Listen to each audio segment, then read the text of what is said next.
राम राम जी। तो भाई आपको बता दूं, हम गांव आ गए वापस जी। हाँ, जितनी हैरानी आपको हुई होगी ना जान के, तो मुझे भी इतनी हुई थी, क्योंकि अचानक से हमें आना पड़ा। मुझे खुद नहीं पता था हम गांव जा रहे हैं। सुबह सुबह इन्होंने बोला कि हम सब गांव चल रहे हैं। मैं कहा है अभी तो हम आए थे 20 दिन पहले वापस। तो इन्होंने कहा कुछ 1 हफ्ते पहले ये खुद भी आए थे भाई, घर में तबीयत खराब हो रही थी। तो फिर ये 1 हफ्ते के बाद मैं क्या अचानक से ये क्यों जा रहे हैं। तो इन्होंने कहा कि बस जाना है।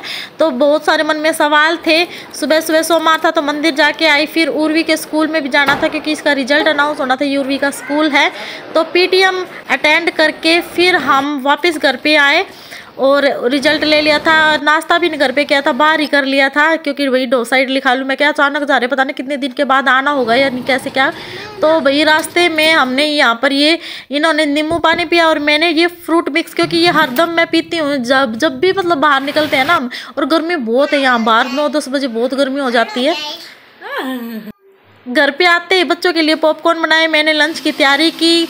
अब बीच में अपनी ग्रीन टी ली और उसके बाद मक्खन निकाला, क्योंकि मलाई इकट्ठी कर रखी थी। फिर मैंने लंच में मटर पनीर बनाए, साथ में कसूरी मेथी। इसकी खुशबू बहुत ही अच्छा टेस्ट और खुशबू बढ़ा देती है, साथ में पूरी। और देखते देखते कब 4 बज गए पता ही नहीं चला, इतनी जल्दबाजी थी भैया। फिर फटाफट सारा काम निपटा के मशीन वगैरह अंदर करके हम 15 मिनट में एयरपोर्ट पे पहुंच गए थे। टैक्सी हमारी आ गई थी और उसके बाद बोर्डिंग एरिया में हमने 15-20 मिनट वेट करा।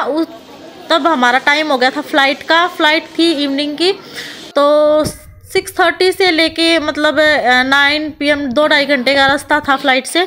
तो बस हम पहुंच गए थे भैया। इतनी जल्दबाजी थी घर पे, मशीन वगैरह भी, कपड़े धोने, मतलब अचानक से ही ये हुआ कि घर जाना है। तो मैं काफ़ी मन में सवाल उठ रहे थे, क्यों जाना, क्या है एकदम से। तो इन्होंने कुछ बता नहीं, लेकिन मन बेईमान वही कुछ ना कुछ बातें मन में बहुत सारी दिमाग में चल रही थी। क्या हो गया, दादी बीमार, तो मतलब बहुत सारी। तो बस ये बच्चे यहाँ पर इंजॉय कर रहे थे कि बाहर फ्लाइट देख रहे थे। बहुत मतलब ये ऊर्जा तो नजर से पैदा हुई है, कई बार फ्लाइट में बैठ ली। और बस देखते देखते हम दिल्ली पहुँच गए थे। टाइम ज़्यादा नहीं लगा था और रात की फ़्लाइट थी ना, तो बहुत ही प्यारा, मतलब शाम के टाइम पे छिपता हुआ सूरज था उस टाइम पे। तो बाहर का नज़ारा काफ़ी अच्छा था और मतलब बादलों के बीच में आपको मैं व्यू दिखा दूँ, बहुत अच्छा लग रहा था। ये देखो, तो वाकई में भाई एक अलग ही फील आती है ऊपर का व्यू देख के। तो काश ऐसा करता, काश हम बादलों के बीच जा सकते हैं ना, तो लेकिन ऐसा नहीं हो सकता। तो खैर हमारी ऊर्जा तो सो गई थी उस टाइम पे बाद में, और हमने ये इंजॉय किया नज़ारा। और पहली बार ऐसा हुआ कि मैंने भैया 5 मिनट में पैकिंग कर ली थी, कपड़े बस बच्चों के डाले टैची में और बस हम निकल गए थे घर वहाँ से।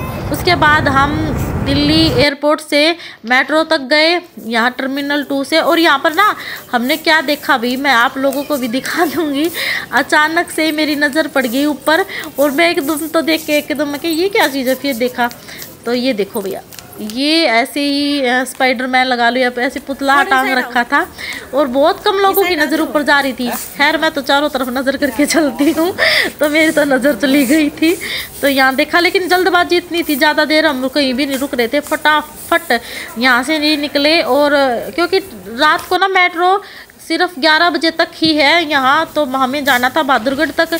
तो दिल्ली से मेट्रो पकड़ के और फटाफट, और हमें 10 तो यहीं बज गए थे, 9:30-10। तो ये देखो 9:50 तो हम यहाँ थे। तो फिर मेट्रो स्टेशन पे कीर्तिनगर पहुँच के हमने कुछ खाया पिया, क्योंकि भूख बहुत लग रही थी। मैंने मोमोज लिए, साथ में पहले पानी, प्यास बहुत ज़्यादा लग रही थी, तो गर्मा गर्म मोमोज खा के तो मतलब भूख थोड़ी बहुत शांत हुई। और किस किस के फेवरेट अभी खा लो, मज़ा ही आ गया था। बच्चों को हमने जूस वगैरह दिलवा दिया था, चिप्स वगैरह हो गई थी इनकी। फिर वहाँ से मतलब 11-11:30 बजे तक हमने आगे मेट्रो में सफ़र किया। फिर मेरे फादर इन लॉ हमें लेने आ गए थे। तो यहाँ पर हमने ब्रेड पकोड़े बहुत ही टेस्टी थे भाई, पनीर के, मतलब खा के ये लगा कि भाई हाँ 11:30-12 बजे हमने ये इंजॉय किया। बहुत ही मज़ा आ गया। मतलब Bahadurgarh railway station, metro station के पास मिलते हैं, गजब के टेस्ट है। मतलब पनीर का टुकड़ा देखो आप कितना बड़ा है ना, बहुत बड़ा स्लाइस देते हैं, तो बड़ा अच्छा लगा। तो फिर हम पहुँच गए थे घर पे और आते मम्मी ने बना दी थी चाय, तो हमने चाय ली और तब तक टाइम हो गया था 1-1:30 का। तो ये देखो 1:10 तो हम पहुंच गए थे भैया, तो घर पे आ गए हैं। राम राम।